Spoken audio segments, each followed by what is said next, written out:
Mm-hmm. Sex Geek here. I'm coming in. I'm coming in live. Got the Sex Geek here. Look at that. Yep. Flashing the magnums. Gonna bring a few people in. Good morning. Happy Sunday. It's Frenchie with Libido Talk. I'll say that again. It's Frenchie with Libido Talk. I see Timothy. I'm waiting on a few other people to chime in. Who else am I looking for? I have Reverend Lisette Cross. Hi, Bryce. Oh, my goodness. I miss you. Ryan, what's up? Good morning. Good morning. Yes, thank you. Good morning, Timothy. Hi, Shayla. Oh, all these good people joining in. You know, I'm waiting on Lisette Cross to join in with me, so I'm going to have to send her a quick message. There she is. Hi, Lisette. Let's bring you in. Can you make a comment for me, Lisette, so that we can bring you in? And Jennifer Glover. Oh, this is going to be a good morning. Oh, we're about to get it. All right. Let's see here. I see Jason. We're going to bring I'm adding Reverend Lisette Cross this morning. Good morning. Good morning. We're here. Look, You know, I'm a little bit CP time. Oh, Jesus. Hallelujah. Because, you know, I'm here for my people. I'm here for my sluts. I'm here for my sinners. I'm here for all my folks. I'm here for my prayers. I'm here for my Kojic. I'm here for my Jews. I'm here for my peoples. Good morning, Jason. You know, we bought it. We bought it this morning because being a slut is not a sin. What was that challenge? What was that challenge last year? I'm here for the D, the D challenge. Oh, what we do for the D? Oh, no, you didn't, Reverend Lisette Cross. What you know about Come on now. D? Come on. We're going to talk about it. We're going to talk about it. Good morning, everybody. Oh, we're up to a good start. Folk is up. I bet you they in the house because it's cold as hell outside, you know. It is cold as, oh my God, it is cold. Yes, but we're going to warm it up right now, right? A little bit. We're going to warm it up because we have this hot conversation coming up on January the 10th. That's this Wednesday. We have a sexual theology happy hour. I repeat that, sexual theology happy hour. So the happy hour provision 14, it is definitely slamming. And, you know, I have Reverend Lisette Cross. We also have partnered with us Reverend Beverly Dale, but she's out on sick leave. So we're just going to have to take over the panel for her. Again, we're talking about our event. Being a slut is not a sin. Let me reintroduce myself. My name is Frenchie Davis of Libido Talk, and I have Reverend Lisette Cross of Will You Be Whole. So we are. Yes. Good morning. Good morning, Bart. I see Bart. I'm just excited. So what we're going to be talking about during sexual theology is how religion has changed the landscape of sex. And as a sex health educator, as a certified sex health educator, I have grave concern around the impact of religion and sexuality. You know, you got women calling Jesus their boyfriend. Come on now. Is this it happens? What was that? Come on. You know, you have women saying, you know, like waiting years to get married and deny themselves their sexual rights, their sexual birthright. So, you know, we just have a lot of work to do. And I know not all the churches are willing to do this work. So that's why we stepped in. This is a sexual theological intervention. So we have to talk about why. This is what happens when you bring sexologists together with theologians. Yes. Or trained sexologists that know all about the body and the physiology and how stuff work, and they sex geeks and they doing all of that. And then you bring us folks that have spent lots of money and committed lots of years to studying the Bible and theology and wrestling with things about the church, both good and bad, and is also sex positive. So I am a sex positive Christian. I'm a sex positive minister. Yes. So when you bring these two folks together, Only good stuff can happen. Yes, and it's it's a necessary good. I there are a couple of things that I wanted to talk about because particularly as being a woman, one of the reasons why we are board members of the Incarnation Institute for Sex and Faith is because of the impact of sexual repression in throughout religion, particularly Christianity, Islam, but we're focused on Christianity specifically. And women are still sexually ostracized because of the Bible in a lot of ways, and how the Bible is interpreted. I'll say specifically how the Bible is interpreted. Folks still blaming women about this damn apple. Yes, I do know that. Apple, shit. Hashtag me too. I did the damn apple too. What? Like, what's going on with that? Tell me. People, so one of the reasons why religion is so popular, so important, I think one of the reasons is that it gives people, quote unquote, easy, and I'm using that term real loosely, real loosely. It gives folks answers to mysterious things. Okay. Right? Right. So therefore, is it not easy to explain or to blame women for all of the indiscretions for men simply because Eve was the one who bit the apple?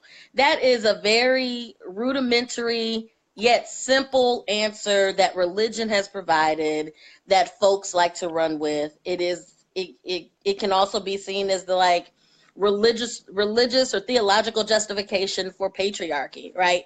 That women are lesser. So I think religion is used, and I don't know who the scholar or thinker or whoever this was that said religion is the opiate of the people.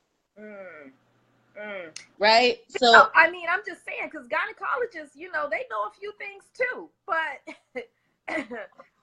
let's just say, people are not running to the gynecologist about their bodies like they're running to the Bible. And speaking of which, because that even concerns me, when you have couples and individuals who are going to preachers for relationship and sex counseling when they are not relationship and sex counselors. And yeah, as a sex health educator, I see where this goes awry all the time. I see where, we put such a huge emphasis on things like virginity. When biblically, virginity just meant that you were of marrying age. It has nothing to do with actual sexual intercourse, right? So we've lost the definition of that. And then, we're going to, our preachers and our bishops, about our sex lives before we're going to our sex health educators or our gynecologists or our doctors. And, then we end up dealing with the spillover from that as sex educators, as sexologists, as clinicians. And the church has convinced so many people that, even the only sex you should have is married sex. Yeah, I don't. Let me bring it back. No, there are too many health benefits to sex that God created in us. Women, we can't masturbate. We can't prevent the brothers from minimizing their chances of prostate cancer. We can't cure mild depression. We can't clean our teeth because kissing cleans your teeth. It's so many amazing things that the God, created in us to help us sexually. And then you have the church taking that away. What are we going to do? Well, first of all, we're going to take a deep breath, because when you talk about, right? Because we're traumatized, right? We're traumatized. And you get, that saying, hurt people hurt people. So if you were traumatized and then you felt like God gave you a calling to be a preacher, and then you take the same stuff that you was hurt about and you now teaching somebody else about their relationships that you never got healing for. So it is a deep cycle. What if someone doesn't want to get married? Well, listen. Right. And Shayla just asked that, not everybody will get married, wants to get married. gender-wise, women outnumber men. So everybody won't get married because women outnumber men. Now, unless we collectively, as American citizens, are going to move over to polyamory and polygamy, which I don't have a problem with personally, but some folks do. Okay, but then we have to also acknowledge too, again, that everyone's not going to marry, everyone's not going to be a parent. But we're wrapped up in this word, and let me point out, right, for my same gender loving brothers and sisters out there, that same gender, same sex marriage is not given the same level of respect by the church. So you might be a person that's married to someone of the same gender, whether you're a gay couple, lesbian couple, just two people couple, right? That does not fit into the quote unquote, what people like to say, biblical definition of marriage being a man and a woman. Then where does that leave those folks to, right? Marriage is not the end all be all. Don't ever plan to be married personally. So that means you get to use some of these. Woo! That's exactly right. And it means that I get to use those things, one of those condoms, I get to privilege my pleasure while I love God and love sex too, because I have to develop my sexual ethic. You cannot engage in sex activity, whether you have a spiritual belief system or not, without having a sexual ethic.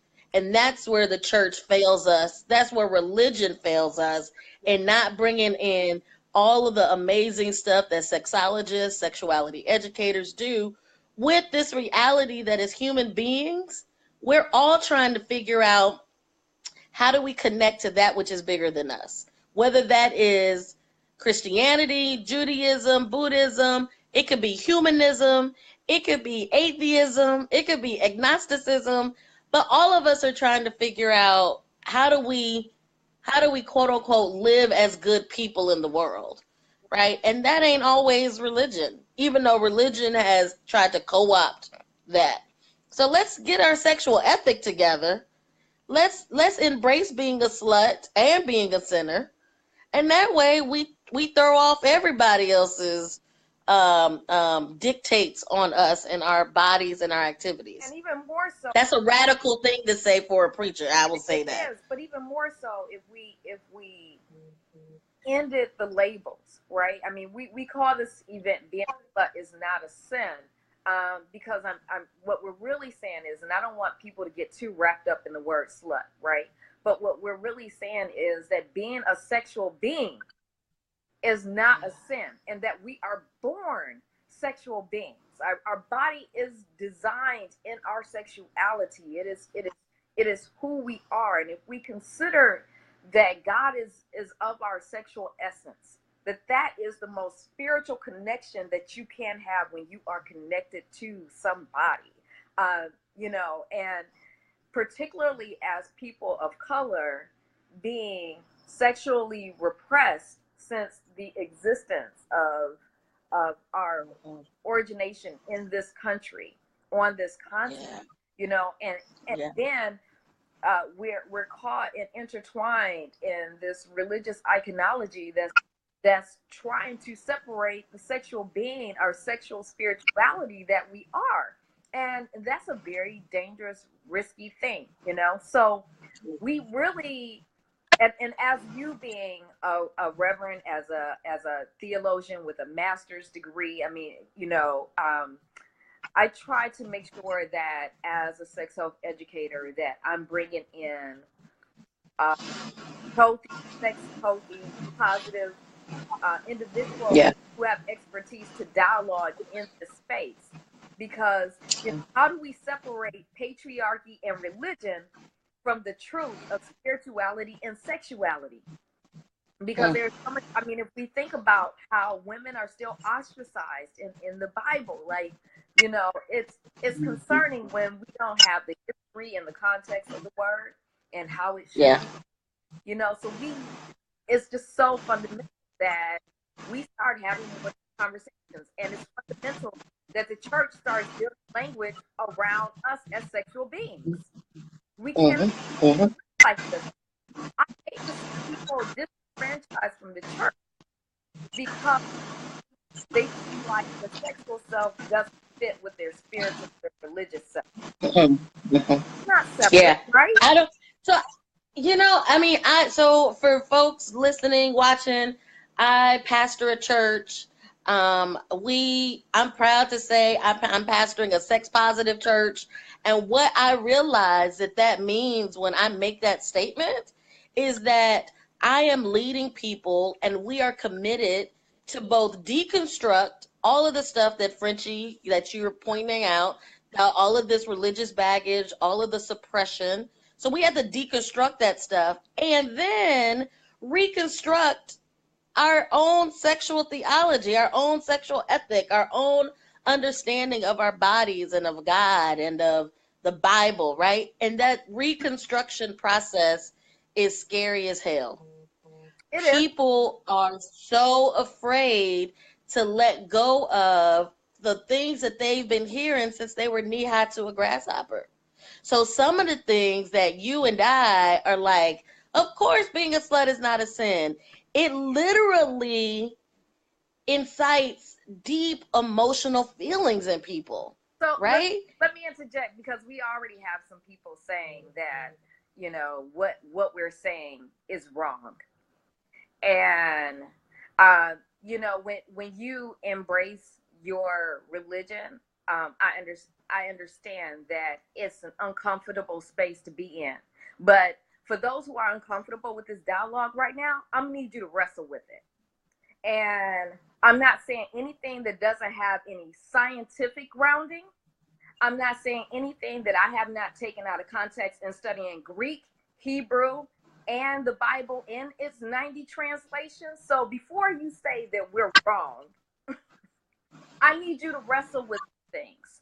I need you to wrestle with the fact that we have young girls having anal sex to retain their virginity and not realizing that they're still having sex. I'm gonna need you to wrestle with that. I'm gonna need you to wrestle with how many people who have HIV and AIDS who don't feel accepted in the church because they feel like their disability is some type of sin. So I'm gonna need you to wrestle with that. I'm gonna need you to wrestle with how many women are sex shamed in the church while we have preachers, you know, playing and sexualizing the pulpit. I'm gonna need you to wrestle with that before you tell us that we're wrong. Okay, there's just too much going on for you to say that talking about sexuality in the church is not right. It's just that you're not comfortable. It's just that you don't see all the damage that religiosity has created, and specifically for people of color. So I hope that you can go in. Keep typing. I know. Donna, welcome, child. Oh, sister, we got some other sexology. Listen. So let me just say this. MG asked, do we want to blend science and church doctrine? Okay, let me say something real quick. Yes. And here's the beauty for all of you watching, whether you agree or not. This is the beauty of having a sexologist, which is the amazing person of Frenchie Davis, and a theologian who is also a pastor. That's Reverend Reverend Lisette Cross. So let me give you a pastoral response. What's your name? Daryl. Let me give you a pastoral response, okay? When we have been taught and when we deeply believe what we believe and we hear other folks saying something contrary to that, it often does feel like you are right and we are wrong. However, what I would suggest is that we move away from the binary between wrong and right and more to a community or an ethic of love that says, you know what, I hear what you're saying. I don't agree with it. It's not how I've lived my life. It's not how I understand God. It's not how I understand scripture.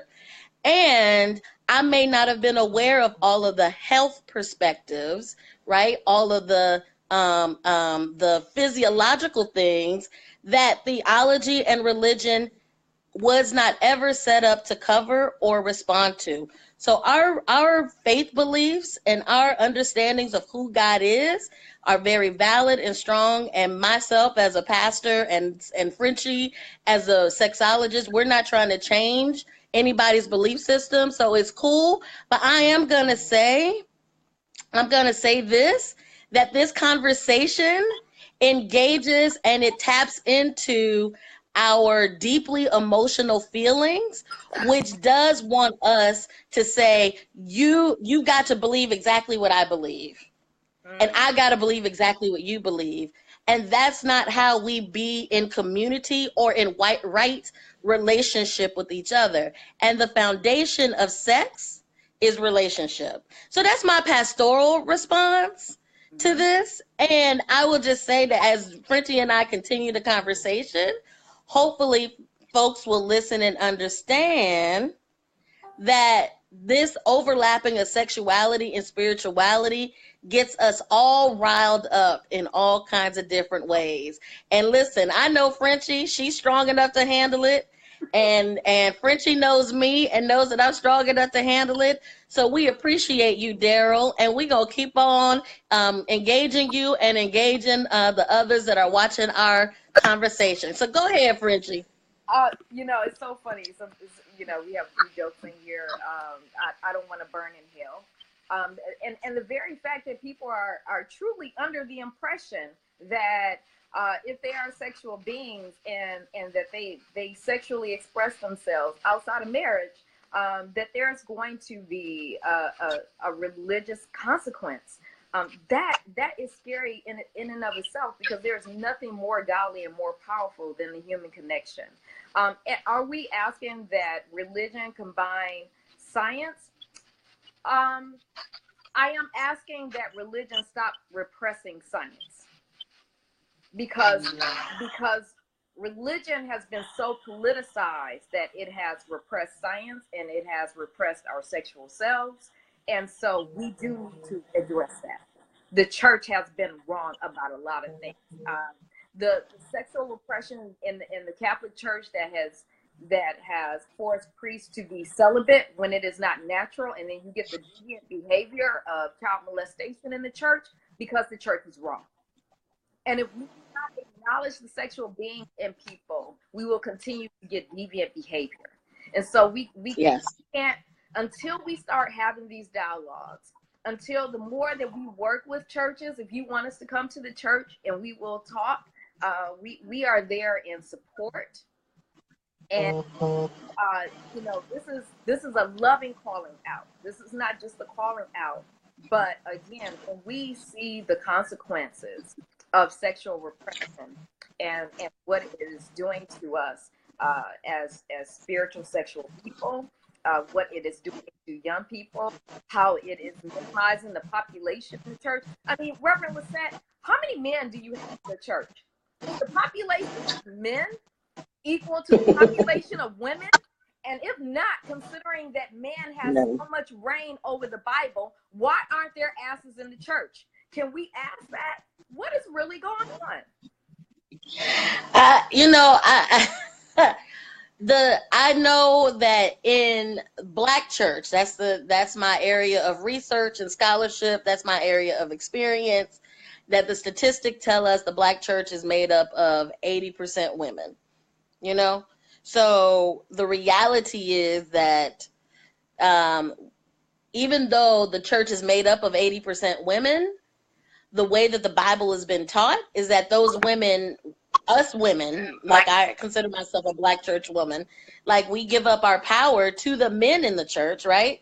Even while we're trying to get our husbands, partners, boo things, boyfriends, whatever, in the church to kind of experience, right, the things that we Black women typically experience. So I made that a very kind of like Black church thing, but this is a very broad umbrella, and we're not here, Reverend L or Frenchie is not here to say this is the exact thing. I want to quickly respond to, I just want to say this. I am also a theological ethicist. Yes. So let me say this to everybody on this here thing.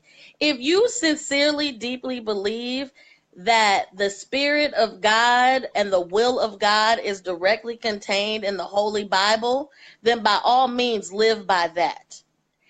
So that does mean that when you live by the Bible, then if you, here, I'm about to push you a little bit. Go If ahead. you Push believe their the asses Bible over. says, listen, if you believe the Bible says that sex outside of marriage or the word fornication is wrong, don't do it. You don't do it. Don't tell other people what to believe. Right. You follow what you believe, right? And if you believe homosexuality is a sin, which we didn't get, here we go, that whole thing, then you live according to that belief. But what the Bible never says is that we get free reign to tell other people what to believe or how to live their life.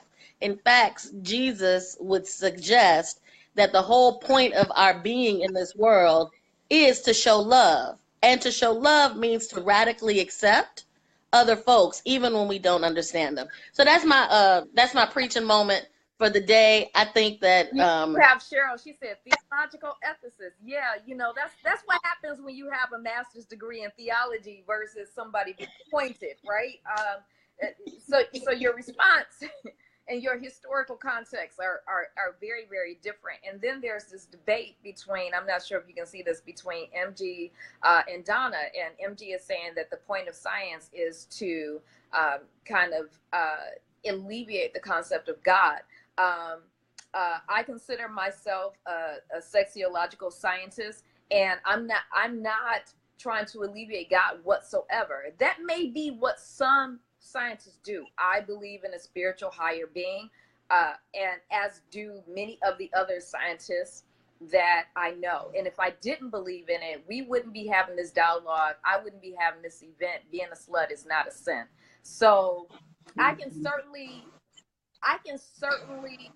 intertwine the two. I think that there are many people who believe in science, and Matt just said God is science, and I believe that. He made some science right here. There are a lot of things that God has created that scientifically work together. So I'm not trying to repress the existence of God. Yes, there are some people who do, and they're so inclined to do so. This event that we're having, let me just say it's for everybody. So if you are Muslim, Kojic, Christian, Catholic, non-adjacent to the church, if you're not adjacent to the church, if you are church adjacent, we still want all of you to show up, because all of you here, if you want for the important dialogue that we're having right now, right? It's how triggering and how important this conversation is. Again, that's why we need to wrestle with it. And that's why we continue the event. That's why we're having part 2, because there's just so much more to go. Yes, Donna, you said what you said. I'm with you, sister. I love it. I haven't met Donna. I don't even know Donna, but I'm here for. I said what I said. So Donna is a PhD, has a PhD in human sexuality. Shout out to Anod Wright. Please visit her on Facebook or her website, Anod Wright, ANNODRIGHT. Got to give a shout out to my sister. But awesome. Yeah. I love it. And let me just clarify for folks. Cheryl Blackman asks, theological ethicist. So a person who is trained as a theological ethicist is someone who understands that belief. So whatever it is that you believe, which we typically understand as theology, informs our ethics. Our ethics is how we live. So I am somebody trained in helping people to articulate what they believe that informs how they live. And my specialty is womanist theological ethics, sexuality, gender, and race. So when Frenchie says I got a master's degree, I got probably one too many master's degrees. But this is not just from the top of my head. This is because I got education and praxis, in the community. I'm also a former sexual health educator that a lot of folks don't realize. I worked in DC doing teen pregnancy prevention, working with the Black community, Black girls, middle and high school girls, working in DC public schools, listening to students say crazy stuff like, if I drink Coke or Mountain Dew after sex, that's gonna keep me from getting pregnant. So this is not, Frenchie knows it. I know it. This is not a conversation that we're pulling from the air. This Right. is stuff that we are in the community hearing people say. And these are the people that are going to church. These are the people that are hearing from other folks in the church. And so how do we keep talking about this in fruitful ways? You may not agree with anything that I say or Frenchie says, but hopefully you take away something that lets you say, you know what, I might need to reconstruct my understanding of God and science. I might need to reconstruct my understanding of the Bible. And there's nothing wrong with that. Right. It's, especially again when we're discussing the modern day Bible and not the original Hebrew or Greek text, which a lot of times, when we hear discussions in the church, is not put in the type of historical context that I really wish that it were, because it changes the whole dynamic of of of how we understand and visualize and internalize our sexuality with our spirituality and our faith, and so but again, it is time. We are at a new year. This is a new opportunity. What I would like to see is are more men bringing more of their faith back into the church. I would like to see women less sexually repressed in the church. I would like to see us as proud sexual beings who are lovers and faith-based, because they are together. Spirituality and sexuality are the two hardest driving forces in human nature. And until we can acknowledge their kinship, we cannot acknowledge ourselves. So acknowledge kinship. I love it. We have to wrestle with this. We're gonna, I've never had a problem with who I am as a sexual being and who I am as God created me. But I know that there are still people walking into the church after having sex Saturday night with their heads down. And that's not okay. I know you have people like Juanita Bynum talking about bodycon dresses and who wore a thong and all this bullshit that don't have nothing to do with just embracing people as Christians. So we have some work to do. And that's why you and I, on Wednesday, January the 10th, we're going to have this heated dialogue. So whatever questions, I'm telling y'all, whatever questions that you could not ask in the church, you come on to happy hour. We got a sexual theology happy hour. Yeah. First open at 6 o'clock. We begin at 7 o'clock. Well, the sex boss is driving all the way from Richmond. So if she can drive her ass all the way from Richmond, you can ass over here to U Street and come and sit with us, and we can talk this out. We want you to bring your questions, bring your scripture, bring 1 Corinthians, bring it. Bring it all. Bring it all. We have to have this conversation. We have to wrestle with it. If you are a priest, a preacher of the cloth, of the faith, if you're Muslim, if you're Kojic, if you're Jewish, you are all welcome.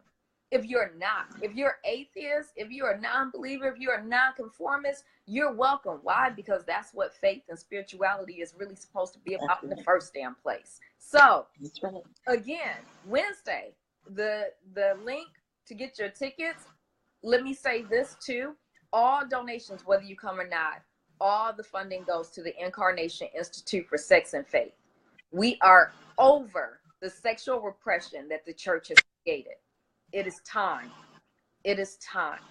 So The venue, thank you, Tracy, for asking. The venue is Provision 14, 2100 14th Street, Northwest Washington, D.C. For those who know, D.C. is right across the street from Busboys and Poets. Shout out to Busboys and Poets. Shout out to Provision 14.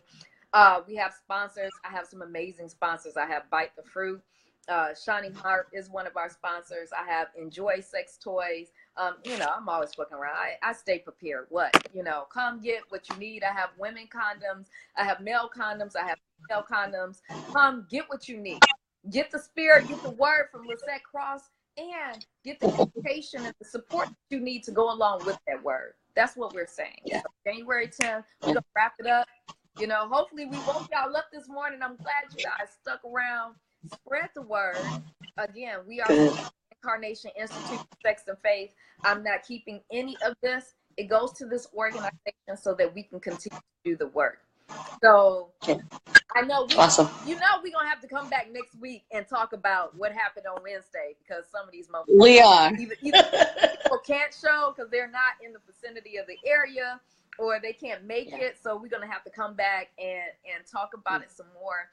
It's clear this dialogue needs to be had. We do hope more people in the church, you know, join us, because we do have to have this conversation. There are sexual people outside the church. There's sexual people inside the church. And, you know, we're just going to keep talking about it. So, Reverend Lisette Cross, thank you for joining me this morning. Thank you. And again, thank you. Will you tell everybody where they can find you at, please? Because you know, you speak every week as well. So I live in Richmond, Virginia. My website is willyoubehold.com. You can check me out on Facebook Wednesdays for Wrestle With It Wednesday, where we talk about sex and faith, topics related to sex and faith in honest, engaging ways. And so just like my, follow me on Facebook as Lisette Cross. And Will You Behold with Reverend L is also on Facebook. You can like that page. Stay connected, and I'm grateful for the conversation. Frenchie, I don't know if you saw Cheryl's question about are we going to be live at the event. We'll do. You want to respond to that? Live, but the point really is for you to engage. We really do believe in experiential learning, and you know, there's only so much we can get in this exchange right here. We really do want to feel your presence. But we're not gonna, you know, close everything out. So maybe like the first 15-20 minutes, we will go live. We did last time. If you go to our link on Facebook, you can see some of that. Is being a slut is not a sin, and then we have being a slut is not a sin part 2. And so, but if you're in North Carolina, Cheryl, I see you. But invite us. We travel. We travel. We are here. Richmond is but a couple hours. The work, exactly. We're here to do the work. Yeah. We're here for our community, in the immediate area and at large. So please, you can inbox us. Again, my name is Frenchie Davis with Libido Talk. And yes, Timothy, we got you. 313. We got you this summer. Yes, I will be around. I got people in Detroit, so that ain't nothing but a plane ride. That's good. Again, we thank everybody for tuning in. It meant so much to me. Please spread the word. Donate. Purchase a ticket, whether you can come or not. The link is here on this feed. So tune in. We will see you. We'll see you live, and we'll be back to report back to what we've learned and taken away from this conversation and dialogue. I want everyone. This is a fresh new week.